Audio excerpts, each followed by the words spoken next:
আসসালামু আলাইকুম। ওয়ালাইকুম আসসালাম। ভালো আছেন তো আপনি? আপনার শিল্পীরা ভালো আছে তো? হ্যাঁ, সবাই ভালো আছে, কিন্তু বিষয়টা হলো কি, জি এই ওস্তাদ। যে হয়তো মানে ইদানিং কিছু কমেন্ট আসতেছে, ঠিক আছে? হ্যাঁ তো আমি ওই দর্শকদের বলি, জি আসলে আমি যে একজন বাদক, আমি কি কখনো আপনাদের কাছে দাবি করি নাই, কারণ সেই পর্যন্ত বাদক আমরা না। আচ্ছা জাস্ট হয়তো শিল্পীরা গায়, আমরা একটু পাঁচ মানে যাই বাজানোর চেষ্টা তো করি। বাদকের কাতারে যাইতে পারলে আমার মনে হয় জীবনটা ধন্য হতো। আমি কিন্তু বাদক নাই, এই দাবিও আমি কোনোদিনও কখনোই আপনারা বলতে পারবেন না। ওই যে হয়তো কিছু একজন দর্শক আমাকে একটু কমেন্ট করেছে, আসলে দেখেন আমি কিন্তু বাদক না, আমি বাজাইতে পারি না। তবে হ্যাঁ, যদি আমার চেষ্টা থাকে, আর চেষ্টার জায়গায় যদি কেউ একটু উৎসাহিত করে, তাহলে হয়তো সেই মন মানসিকতাটা থাকে যে আমি ভালো কিছু করব।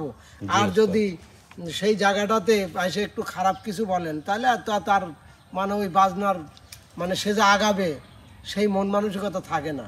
তা আমি অনুরোধ করি, আসলে আমি জীবনে কোনো দিন বাদকের দাবি করি না, কারণ আমার উস্তাদ হয়তো যেটুকু দিছিল ওইটুকু আমি সীমাবদ্ধ, আমার উস্তাদ তো মারাই গেছে।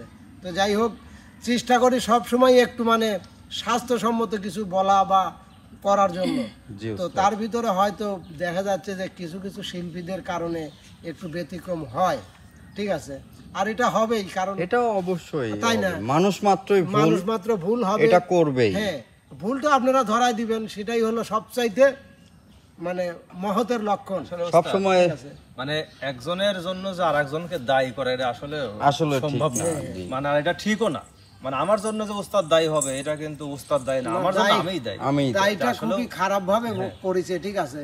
তবে মোটামুটি কথা হয়তো আমি ওই দর্শকদের বলি, আসলে আপনারা ভুল বুঝবেন না, কারণ আমি জীবনে বাদকের দাবি তো করিই নেই, তেমন বাজাইতেও পারি না। যেটুকুন পারি হয়তো আপনাদের সামনেই করি, আর সেটাই যেটুকুন পারি সেটাই বলি। তো এই যে বলা বলির জায়গাটাতে হয়তো কিছু কিছু দর্শক মানে খারাপ কিছু ধারণা করে, এটা আসলে ঠিক না। তো যাই হোক, আমার কথায় আপনারা দুঃখ, যদি কেউ কিছু মনে করবেন না, যদি দুঃখ পান অবশ্যই আমাকে ক্ষমা করবেন, কারণ আমি আদৌ বাদক না। বাদক হইতে পারবো কিনা সেটা তো আর আমার মনে হয় শিওর নাই, কারণ সেই জায়গাটা তো সেই বয়সের জায়গাটা পার হয়ে আইছি, ঠিক আছে।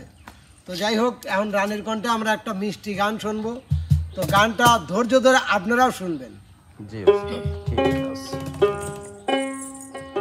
মনের মানুষে দেশে না ওরে কারে আমার গান শোনায়, কে শুনিবে আমার মনের যন্ত্রণা। এই দুনিয়ায় সবই মিলে, আমার মনের মানুষ মিলে না। মনের মানুষ